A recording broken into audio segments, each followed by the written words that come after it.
Picture this. You're one of the leading players of your club and national team in the prime of your career.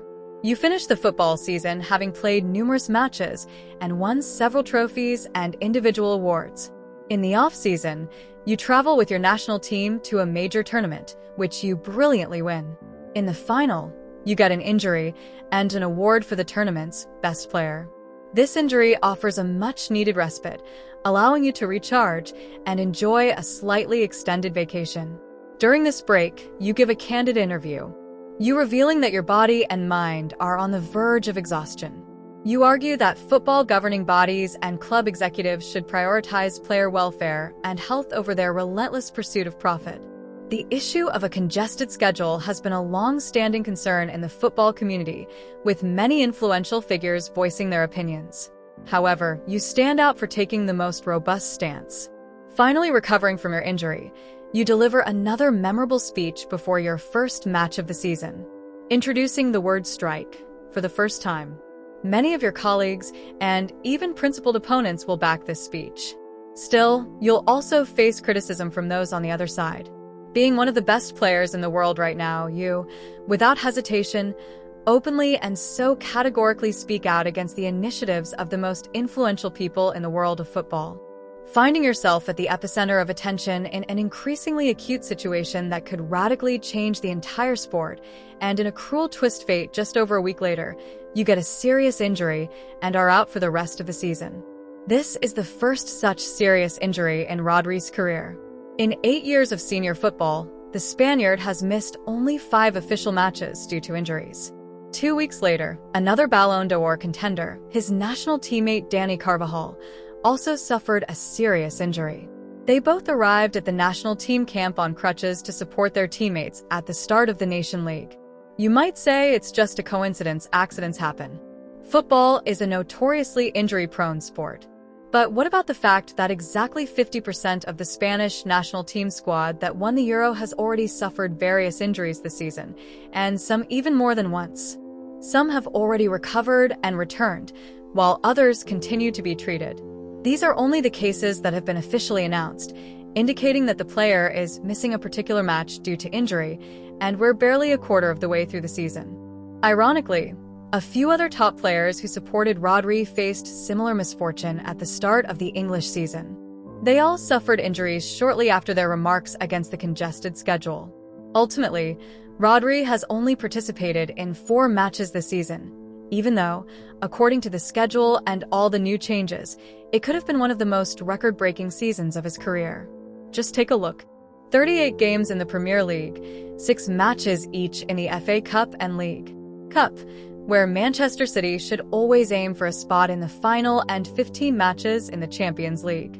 That's if City navigates the league phase without issue, or 2 additional matches if the team finishes outside the top 8. And I almost forgot that the FA Community Shield took place at the start of the season. Now, let's move on to the end of the season, the revamped Club World Cup. Instead of the previous 7 clubs, the new FIFA tournament will include 32 teams, in a classic group stage followed by playoffs. 64 matches instead of 8 in the previous format. And we all know exactly which tournament FIFA is challenging. There are still 7 matches to go before the final.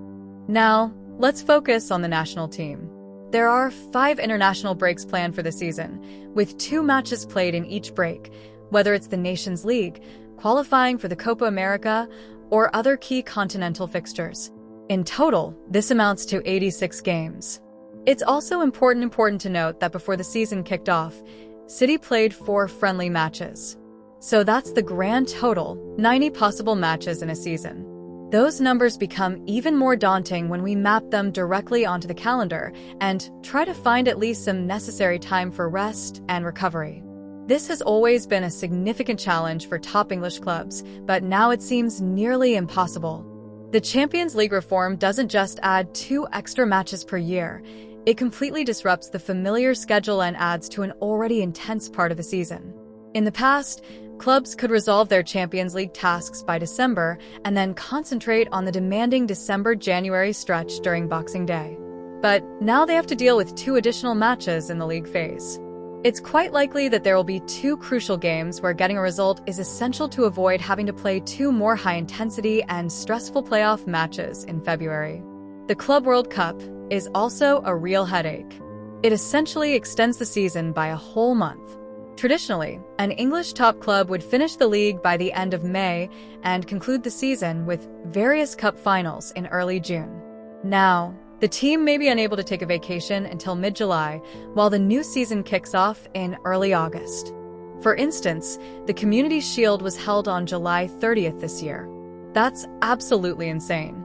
How can players get ready for the new season? This isn't the same as in years when the World Cup or Euro took place, when National League-wide various countries could at least adjust the calendar to allow players a little extra rest.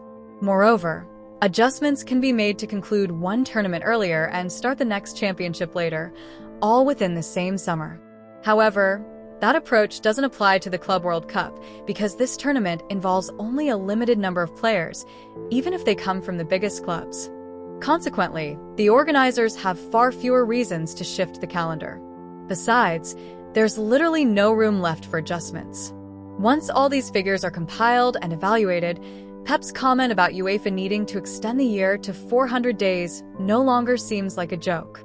I understand there's squad rotation in any top club with a roster of at least 24 elite players. Still, even in such teams, there are truly indispensable players. They genuinely attempt to be replaced with very good alternatives, but nothing seems to work. And if those indispensable players are also not prone to injuries, well, that's just a dream scenario. But as you can see, you will still have to pay for this with your help. The largest international footballers union conducts an annual study on player workload, and the latest 2024 report's findings have led to a court case. Fifth Pro, together with several dozen national leagues, has filed a lawsuit against FIFA with the European Commission in Brussels over the reform of the Club World Cup. On the one hand, the union seems to recognize that this is a boundary that should not be crossed at any cost. But on the other hand, this football institution is also part of a more giant game and conflict pursuing its own agenda, which we'll talk about shortly. At the same time, the union has raised concerns about the threat of potential player fatigue in almost every report over the past few years, even before these major UEFA and FIFA reforms. Despite this, FIFA President Gianni Infantino remains completely calm, calling the lawsuit a pointless debate and stressing that FIFA is within its rights to set competition rules by the current legal framework. After years of consistently publishing this research and working closely with many sports medicine experts, the union has settled on the number 55. Exactly 55 high-intensity matches per year at the top level mark the threshold where, for most footballers, the body enters a state of increased fatigue, struggling more with physical demands and injury resistance. For the latest report, data was collected from over 800 footballers in the 2023-24 season, and 17% of players exceeded this limit. On the surface, this may not seem particularly alarming, but let's face it, these 17% are the world's best players. They are the sport's main stars, selling tickets, broadcasts, and merchandise. Fatigue builds up in them and their performance suffers. And eventually, when they've used up every last bit of energy, they end up in hospital beds. According to the advice of doctors and sports and professionals who regularly contribute to the union's research, a professional footballer competing in 55 matches a year at the highest level should be given a minimum of 6 weeks of proper rest, free from physical and mental stress. A complete body reset and immersion into a state of serenity is essential. But where are these 6 weeks supposed to come from, for instance, in the current crazy season? Where can they possibly be found? The next remotely decent summer break is only expected in the summer of 2027, because if we're facing a new Club World Cup in the summer of 2025, the summer of 2026 will bring us a new World Cup featuring 48 national teams instead of 32. Furthermore, the workload on young players is incredibly alarming. By the age of 21, Jude Bellingham had already played 251 matches in adult football. At his age, David Beckham and Frank Lampard had played 54 and 93 matches, the closest comparison to Jude's statistics is Wayne Rooney, the main wunderkind of the 2000s, who played 212 matches. However, shortly after reaching 30, Rooney abruptly struggled to keep up his performance at the top level. One of the primary reasons for this decline is the nearly classic story of all football teenagers who begin to endure such high workloads at a very young age, placing stress on their still maturing bodies. According to Fifth Pro's estimates, if the current trends continue, Bellingham may play more than 1,200 matches in his career. Taking examples from other countries, Florian Wirtz had already logged 11,500 minutes in adult-level play by the age of 21. In comparison, Michael Ballack had only 4,175 minutes at the same age. Vinicius had played 369 matches by turning 24, while Ronaldinho had just 163. Another crucial point is the environment surrounding football players' training. Recovery routines, diets, travel, and preparation. Matches and competitions are just a tiny fraction of a professional athlete's life. They make up only 15% of their time, while half of a professional athlete's life is devoted to training and preparation. Moreover, top players participating in the Euro accumulated just 12% of their time off during the season. In other words, to put it in simpler terms for the average workers, these players didn't even get one full day off each week. When it comes to that critical mark of 55 matches, 17% of the players actually played in those matches, while 31% were part of the squad overall. This means that almost a third of the players in the study were involved in preparing, training, and traveling to these games by plane, train, or bus. Exhausting travel and flights, which consume 7% of their time, are also discussion topics. Last season, Julian Alvarez was named to the squad for official matches 83 times, playing in 75 games for both his club and the national team. This is a record among players in the top 5 leagues. But when it comes to total playing minutes, Alvarez didn't even make the top 10. To achieve these records as a key rotation player globally, he has to travel a lot and endure demanding journeys. By season's end, the forward had covered more than 150,000 kilometers and spent over 200 hours in the air, which is the second highest figure among footballers. Perez's teammate on the Argentina national team, Cristian Romero, covered nearly 163,000 kilometers. Other notable records from the 2023-24 season include Takumi Minamino, who recovered in just 24 hours after losing to Iran in the quarterfinals of the Asian Cup. The day after being eliminated, the Japanese player appeared on the field in a League One match for Monaco, having flown over 4,000 kilometers. Heung-Min Son required 4 days of rest while Chancel Mbemba needed 5 days after the Africa Cup of Nations. Alexander Lopez from Costa Rica has set the season record for the longest streak of consecutive matches, playing in 19 games in just 60 days. In fact, I could keep listing similar figures for another half hour. It's a 60-page document. However, what's more significant is the projection for the future. According to the study's authors, last season's playing time leaders Phil Foden and Federico Valverde are expected to approach the 80-match mark in the current season and surpass it in the next. Although it's impossible to separate these two seasons based on the calendar, they essentially blend into each other, creating one gigantic football season filled with countless tournaments for every taste. Well, if we consider all these comprehensive and authoritative studies, the medical community's opinions, experts, and dissatisfied participants in the process, a logical question comes to mind. Why do football authorities persist with this approach, defying common sense? Don't they realize that by pushing the workload of the top stars in this sport to critical levels, they are diminishing the quality of their own product? More weak teams are participating in tournaments, star players are increasingly spending time on the injured list, and clubs are compelled to make more and more transfers to keep up with this race, leading to excessively growing financial obligations and payrolls, of course. Everything boils down to greed. Regarding FIFA's motivation, remember that the primary governing body of football does not have a valuable and profitable asset like the Champions League, which allows UEFA to be entirely self-sufficient from national team tournaments that occur just once every 4 years.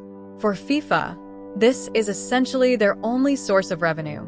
Successfully carrying out this first tournament under the new format is a vital factor in reaching the goals stated by FIFA President Gianni Infantino to generate $11 billion in income during the 2023 to 2026 cycle. It's quite astonishing that the organization stayed on the sidelines for so long and tolerated a situation where UEFA was reaping all the benefits and setting new profit records year after year. The idea of increasing the number of tournaments, teams, and matches is not particularly innovative. This approach has always been apparent when football authorities considered ways to enhance financial performance. The only questions are how to effectively present and implement these changes and whether now is the right time for them. In the case of the Champions League reform, it seems that UEFA anticipated a decade ago that a pandemic would sweep the world, causing clubs to lose a substantial part of their income and then face prolonged consequences.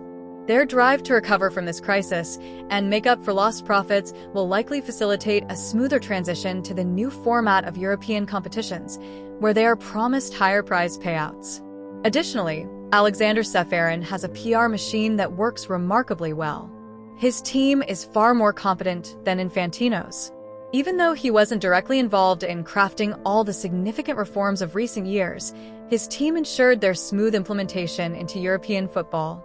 In updating the Champions League, UEFA satisfied the top clubs and framed the reform as a true benefit for smaller teams, a truly brilliant effort, unlike that of their FIFA counterparts. Just look at how clumsily FIFA initially planned to reform the Club World Cup. Back in 2018, Infantino secured support from Asian and Arab companies, which, according to Gianni, were supposed to invest $25 billion in the tournament. Instead of figuring out how to promote this initiative and present it effectively to the football community, Infantino didn't even bother to clearly explain the details to his colleagues on the FIFA Council. Without providing any context, he simply told the Council that he had guarantees for those $25 billion. But he couldn't even disclose the names of the giants who set a deadline for accepting the deal, stating that the offer would be withdrawn if it didn't happen. So we need to rush. And by the way, dear colleagues, be sure to sign non-disclosure agreements. This is not a joke. The FIFA president genuinely intended to push for the idea of a revamped tournament. In this way, ultimately, the council members voted against it and chose not to sign the non-disclosure agreements, which is how this story became public. The so-called generous sponsors were the Japanese conglomerate SoftBank and investment funds from Saudi Arabia and the UAE. And after some time, it became clear that Infantino's goal-setting hadn't really changed. One of the primary accusations against FIFA regarding the reform is that the organization failed to consult anyone before finalizing the new format. This was echoed by nearly all the heads of leagues, associations, and unions from various countries participating in the lawsuit as plaintiffs. It's interesting to note that they had previously expressed similar views about UEFA, but they did not engage in any legal proceedings at that time. In response, FIFA accuses the dissatisfied parties of hypocrisy and double standards, pointing out that while they depended on UEFA, they remained silent and accepted similar actions from the European organization. According to an official statement, the difference is that UEFA pursues its local, narrow interests.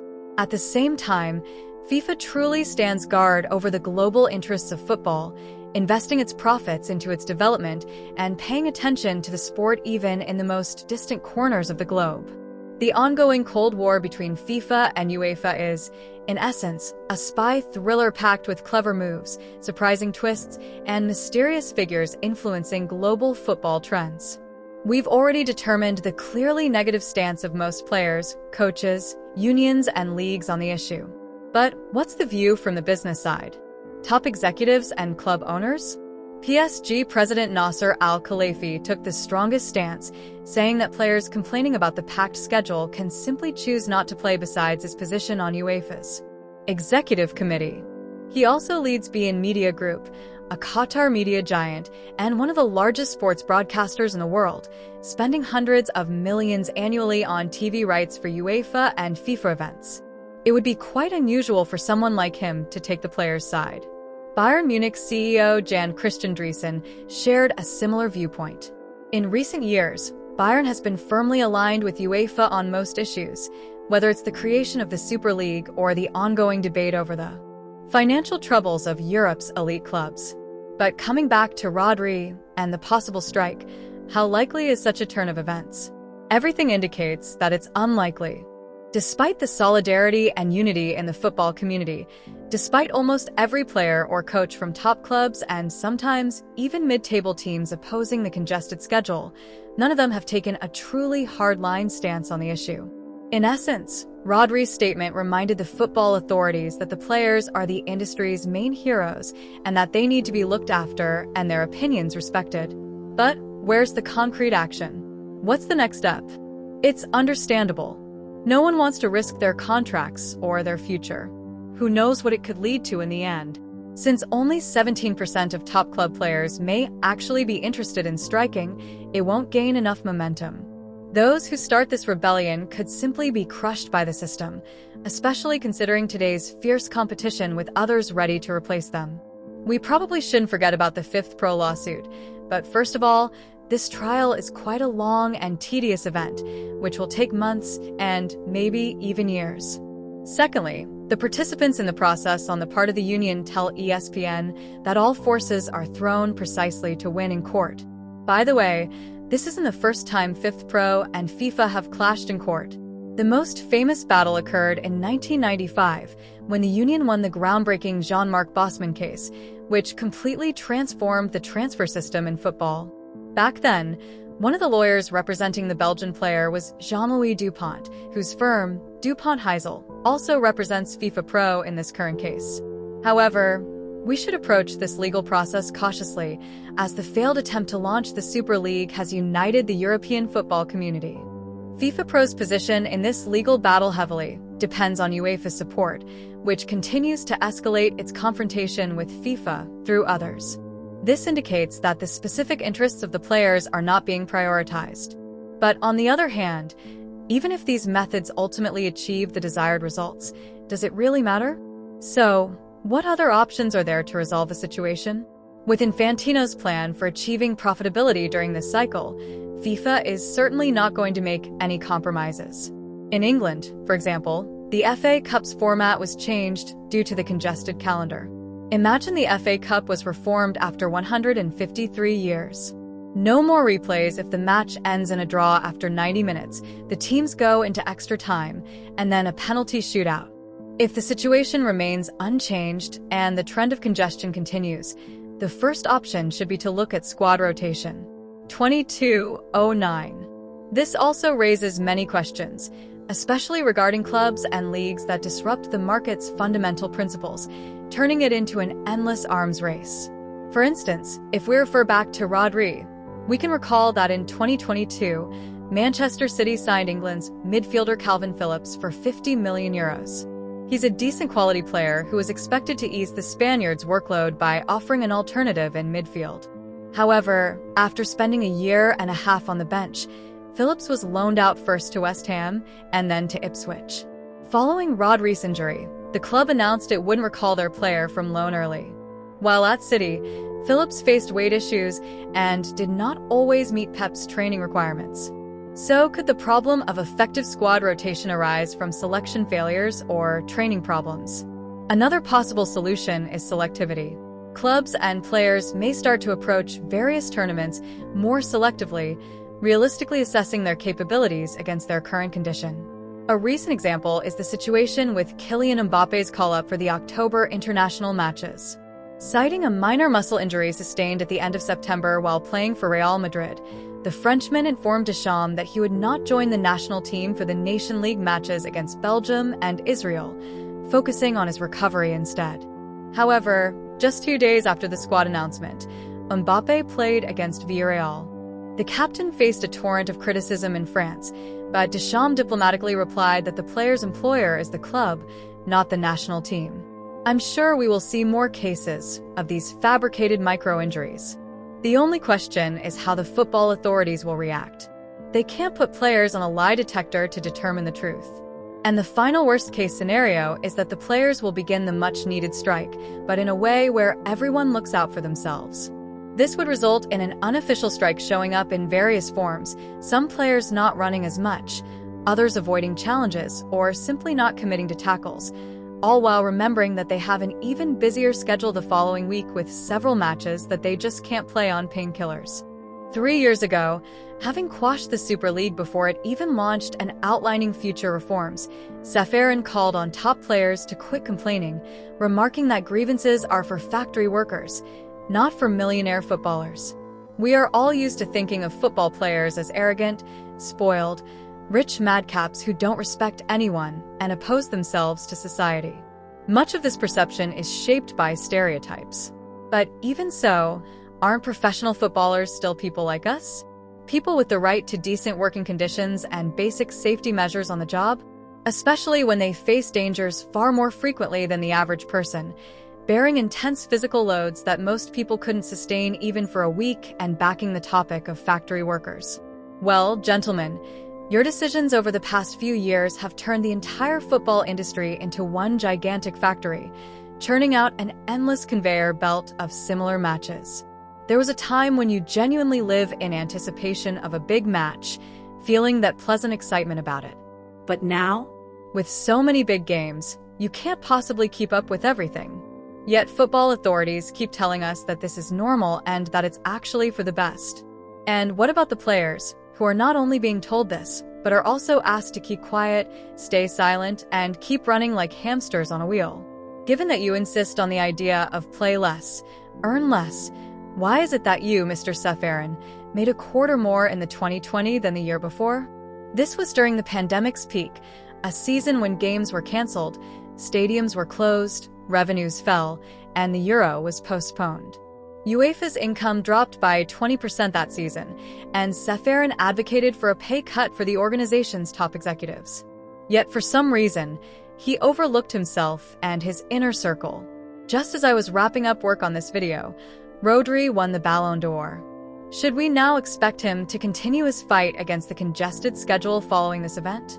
His previous injury episode generated widespread discussion and brought much more attention to the problem, and now the officially recognized best player in the world will continue to oppose the current system. Who better than him to finally break through this out-of-control and expanding bubble? The sooner it happens, the better. Thank you for your time. Subscribe to this channel.